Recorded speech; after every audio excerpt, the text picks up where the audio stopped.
दोस्तों, इसरो चीफ सोमनाथ जी ने खुशखबरी दी है कि चंद्रयान-3 के रोवर प्रज्ञान ने वह कर दिखाया है जो दुनिया में किसी ने नहीं किया। जी हाँ दोस्तों, आपने सही सुना।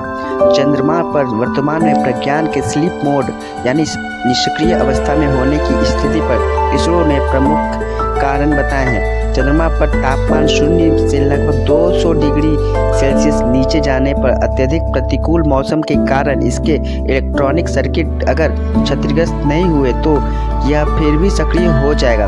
उन्होंने कहा, अगर यह सक्रिय नहीं हुआ तो भी ठीक है, क्योंकि रोवर ने वह काम कर दिया है जिसकी उससे इच्छा की गई थी।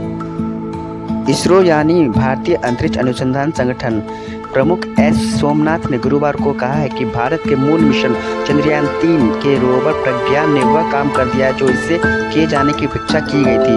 यदि यह वर्तमान निष्क्रिय अवस्था यानी स्लीप मोड में से सक्रिय होने में विफल भी रहा तो भी कोई समस्या नहीं होगी। दरअसल इसरो चीफ ने वह कहा कि गुजरात के गिर सोमनाथ जिले में सोमनाथ मंदिर दर्शन करने गए थे।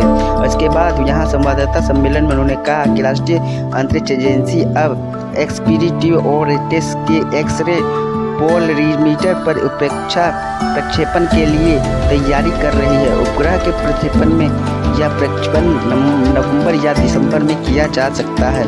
जी हाँ दोस्तों, चंद्रमा पर वर्तमान में प्रज्ञान के स्लीप मोड पर अवस्था में होने से इसरो प्रमुख ने चंद्रमा का तापमान शून्य से लगभग -200 डिग्री सेल्सियस नीचे का अध्ययन किया है और इसके इलेक्ट्रॉनिक सर्किट क्षतिग्रस्त नहीं होते हैं तो ये सक्रिय हो सकता है। इसरो ने पिछले सप्ताह कहा था कि चंद्रमा पर सुबह होने के साथ ही चंद्रयान-3 के सौर ऊर्जा से संचालित लैंडर विक्रम और रोवर प्रज्ञान के साथ संपर्क स्थापित कर उन्हें फिर से सक्रिय करने का प्रयास कर रहे हैं ताकि वे वैज्ञानिक प्रयासों को जारी रख सके। चंद्रमा पर रात होने से पहले लैंडर और रोवर दोनों क्रमशः 4 और 2 सितंबर को निष्क्रिय अवस्था में यानी स्लीप मोड में चले गए थे। इसरो चीफ सोमनाथ ने आगामी मिशन के बारे में कहा है कि इसरो अब एक्स-रे पोलरीमीटर उपग्रह के लिए तैयारी कर रहा है। उन्होंने कहा कि यह एक्सपोसैट तैयार है और इसे हमारे PSLV रॉकेट के जरिए प्रक्षेपित किया जाएगा।